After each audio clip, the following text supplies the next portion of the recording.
नमस्कार। एक बार की बात है, मैं अपने कमरे में बैठ के उस्ताद बड़े गुलाम अली खां साहब की आवाज़ में राग भोपाली सुन रहा था, महादेव महेश्वरा।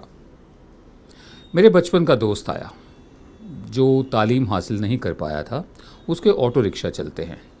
उसने जब ये सुना तो बोला, ये गा रहे हैं या गरारे कर रहे हैं? ऐसी आवाज़ें तो मेरा 4 साल का भांजा दीपू भी निकाल लेता है।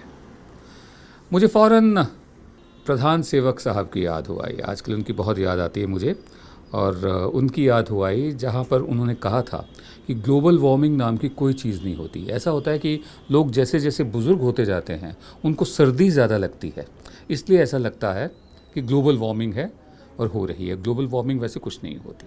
आपने देखा होगा कि हमारे गांव में 70, 80, 85, 90 साल के लोग तो सर्दियों में अगर आप देखेंगे तो अक्सर कहते हैं कि पिछली बार से इस बार सर्दी ज्यादा है, ऐसा कहते हैं ना। एक्चुअली सर्दी ज्यादा नहीं है, उनकी उम्र बढ़ने के कारण उनकी सहने की शक्ति कम हो गई है, इसलिए उनको सर्दी ज्यादा महसूस होती है। वैसे ही ये क्लाइमेट चेंज नहीं हुआ है, हम चेंज हो गए हैं, हम बदल गए हैं। अब इसका क्या कहें? उर्दू का लफ्ज़ है एहसास कमतरी, हिंदी में इसे हीन भावना कहते हैं, अंग्रेज़ी में इसे इन्फीरियॉरिटी कॉम्प्लेक्स कहते हैं कि अपनी कमी को छुपाने के लिए दूसरों की काबिलियत का मजाक उड़ाओ।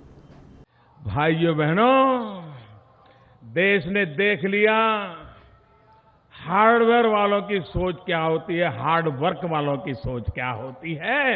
ये देश ने देख लिया। एक तरफ वो विद्वानों की जमात है जो हार्डवेयर का, जो हार्वर्ड यूनिवर्सिटी के नाम पर बात करते हैं, एक और गरीब मां का बेटा है जो हार्ड वर्क के द्वारा देश की अर्थनीति बदलने पर लगा हुआ है। भाइयों, जीडीपी को लेकर हकीकत क्या है? कुछ लोग कहते हैं कि जीडीपी को आंकने का एक तरीका 2011-2012 में तक था, उसको बदल दिया गया। इसके मुताबिक ये है कि जैसे जैसे इन्वेंट्रीज, स्टॉक बढ़ता है तो ये माना जाता है कि कंजम्पशन भी बढ़ रही है, तभी तो स्टॉक बढ़ाया जा रहा है। दूसरी तरफ स्टॉक या इन्वेंट्री हो सकता है बढ़े ना, जमा होती रहे, क्योंकि लोगों के पास परचेजिंग पावर नहीं है या कम है, तब भी इसे माना जाता है कि कंजम्पशन बढ़ रही होगी, तभी स्टॉक्स बढ़ रहे हैं। ये तरीका इस्तेमाल किया गया है। अभी 1 साल लगेगा जानने में कि अक्टूबर से लेकर दिसंबर पिछले साल जब डीमोनेटाइजेशन हुआ था उसका असर क्या हुआ, जीडीपी वाकई में है कितनी। आइए ज़रा समझते भी हैं इसे।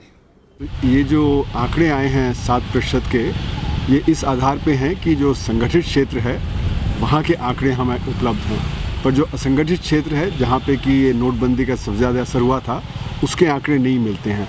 तो हमारी जो मेथडोलॉजी होती है उसमें हम ये मान के चलते हैं कि जो संगठित क्षेत्र में हो रहा है वही असंगठित क्षेत्र में हो रहा है, लेकिन क्योंकि ऐसा हुआ नहीं है इसलिए ये मानना सही नहीं है। और ख़ास कर कि जो हमारे छोटे छोटे उद्योग हैं, जो कुटीर उद्योग हैं, वहाँ पे तो बहुत ही ज़्यादा असर था, तो वो आंकड़े अभी इसमें जो आए नहीं हैं। और दूसरी बात ये है कि जो संगठित क्षेत्र है वहाँ के भी जितने भी अभी तक आंकड़े अभी तक आए हैं उसमें यही आया है कि गिरावट आई है, चाहे वो कंस्ट्रक्शन इंडस्ट्री हो, चाहे वो ऑटोमोबाइल सेक्टर हो, चाहे वो जगह जगह से खबर आई है जैसे लुधियाना से या तिरपुर से या बाकी जगह से, तो संगठित क्षेत्र में भी गिरावट है, लेकिन वो अभी तक इसमें दिखाई नहीं पड़ रही है जो हमारे आंकड़े हैं, क्योंकि हो सकता है कि ये आंकड़े कुछ समय के बाद आएँ और उस समय ये रिवाइज्ड जो एस्टिमेट होता है उसको हम बोलते हैं, तो रिवाइज्ड एस्टिमेट जो आए हैं उसमें ये शायद देखने को आए कि ये क्यों जो गिरावट इसमें आई है। यूँ तो प्रधान सेवक साहब, आप हमसे भी सीख सकते हैं कि किस तरह से ज़रा विनम्र होकर बात की जाए और दूसरों के कामों को एक्नॉलेज भी किया जाए, उनको माना भी जाए। लेकिन आप अगर हमारी परवाह नहीं करते तो ना करें, हमें फ़र्क नहीं पड़ता। आप अपने ही नेता को सुन लीजिए कि किस तरह से, किस लहजे में, किस शालीनता से बात की जा सकती है। 50 साल में हमने प्रगति की है, इससे कोई इनकार नहीं कर सकता। चुनाव के दौरान वोट मांगते हुए, सरकार की नीतियों पर कठोर से कठोर प्रहार करते हुए, और पुरानी सरकार की नीतियों में आलोचना करने के लिए लायक बहुत सामग्री थी, हर जगह मैंने ये कहा कि मैं उन लोगों में से नहीं हूं जो 50 वर्ष की उपलब्धियों पर पानी फेर दे। ऐसा करना देश के पुरुषार्थ पर पानी फेरना होगा। ऐसा करना देश के किसान के साथ अन्याय करना होगा, मजदूर के साथ जाति करनी होगी, आम आदमी के साथ भी वो अच्छा व्यवहार नहीं होगा। आजकल विकास कहीं छुट्टी पर गया हुआ है, इसलिए सबका साथ सबका विकास ये शब्द सुनाई नहीं देते। शोर मचा हुआ है देश प्रेम बनाम देशद्रोह का। देशद्रोह की जो परिभाषा घड़ी जा रही है उसके मुताबिक 120 करोड़ के देश में कम से कम नहीं तो 118 करोड़ लोग देशद्रोही साबित होंगे। सरकार, शासन, देश और सभ्यता, ये चार चीज़ें अलग अलग हैं। सरकार के खिलाफ बोलना, इसको देशद्रोह माना जा रहा है, जबकि ये देशद्रोह नहीं है। शासन के खिलाफ बोलना भी देशद्रोह नहीं है। देश के खिलाफ बोलना देशद्रोह हो सकता है, और सभ्यता के खिलाफ बोलना वो देशद्रोह नहीं कहलाएगा, वो एक सभ्यता परक एक ऐसा विचार कहलाएगा जिससे आप सहमत नहीं हैं। आजकल देश प्रेम और देशद्रोह के शोर में, इस हल्ले में एक बहुत बड़ी खबर दब के रह गई है। पिछले साल नवंबर के महीने में जब नोटबंदी, डीमोनेटाइजेशन के ज़रिए ब्लैक मनी ख़त्म की जा रही थी, माफ़ कीजिए, ब्लैक मनी नहीं ख़त्म की जा रही थी, नकली करेंसी को ख़त्म किया जा रहा था। एक बार फिर माफ़ कीजिए, नकली करेंसी को नहीं ख़त्म किया जा रहा था, आतंकवाद की फंडिंग को ख़त्म किया जा रहा था। नहीं, फिर गलती हो गई, आतंकवाद की फंडिंग तो ख़त्म नहीं हुई। कैशलेस सोसाइटी की तरफ कदम जब बढ़ाए जा रहे थे, देखिए एक बार फिर वो गलती हो गई, लेस कैश सोसाइटी की तरफ जब कदम बढ़ाए जा रहे थे, नहीं, एक बार फिर गलती हो गई। दरअसल इतना सब कुछ गोल पोस्ट बदली है कि हम अभी तक कंफ्यूज हैं कि नोटबंदी की क्यों गई थी और हासिल क्या हुआ था। बहरहाल जब नोटबंदी चल रही थी तो उसी वक्त, पिछले साल की बात है, नवंबर की, CID ने एक interstate baby trafficking ring bust किया, तोड़ा, जिसमें बच्चियों को और बच्चों को उनकी ट्रैफिकिंग की जाती थी, उनको बेचा जाता था, उनको दूसरे राज्यों में ले जाया जाता था। इसमें 24 परगना डिस्ट्रिक्ट में 13 बच्चे रिकवर किए गए, बचाया गया उन्हें, और 20 लोगों को, जिनमें डॉक्टर भी थे और नर्सिंग होम स्टाफ भी था, उनको गिरफ्तार किया गया। इस पूरे खेल में नर्सिंग हाउस भी शामिल थे, अस्पताल भी शामिल थे, NGO भी शामिल थे, और 4 डिस्ट्रिक्ट बंगाल की और भारत के कुछ और हिस्से शामिल थे। इसमें ये कहा गया कि BJP की एक नेता हैं जूही चौधरी, तो जूही चौधरी को गिरफ्तार किया गया कि वो शामिल रही हैं।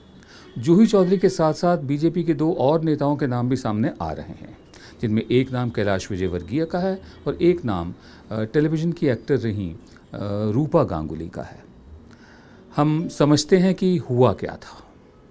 4 BJP members have been arrested on allegations of child trafficking in West Bengal. The accusation is that they have sold 17 children from various parts of West Bengal to foreign nationals in the name of adoption. The question is that these allegations have not come up for the first time, and why is the National Commission for Protection of Child Rights not taking cognizance of such accusations? And what also needs to be investigated is that who are these children and where have they come from?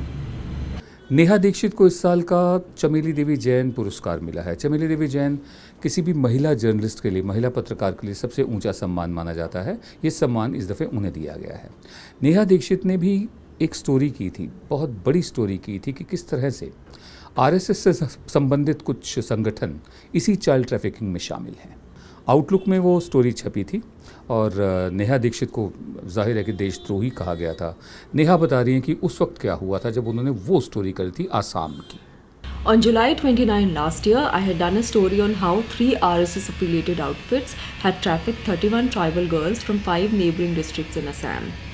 I had accessed documents from government statutory bodies that clearly called it an incident of child trafficking, violating all international and national child rights laws. Once the story was published, a case of incitement of communal hatred amongst communities was registered against me, the Outlook editor and the Outlook publisher. Apart from that, since the BJP government was in power, they did nothing to safeguard the constitutional rights of these tribal girls. Only 6 out of these 31 girls were brought back. Dushyant Kumar लिखते हैं, कहाँ तो तय था चरागां हर एक घर के लिए। कहाँ तो तय था चरागां हर एक घर के लिए, कहाँ चराग मयस्सर नहीं शहर के लिए। वायदा तो ये था कि घर घर में चिराग जला दिया जाएगा, विकास का दीपक जला दिया जाएगा और अच्छे दिन आ जाएंगे और सबका साथ सबका विकास होगा, घर घर में चिराग जला दिया जाएगा। लेकिन पूरे शहर भर के लिए एक चिराग भी नहीं दिख रहा।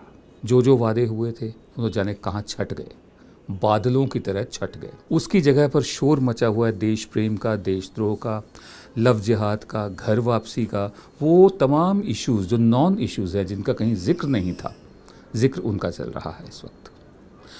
3 साल होने जा रहे हैं। हम चाहते हैं कि प्रधान सेवक इस पर ध्यान दें और कुछ ऐसा बताएं, ऐसा दिखाएं जो दिख रहा हो कि उनके होने से ये फ़र्क पड़ा है। नमस्कार।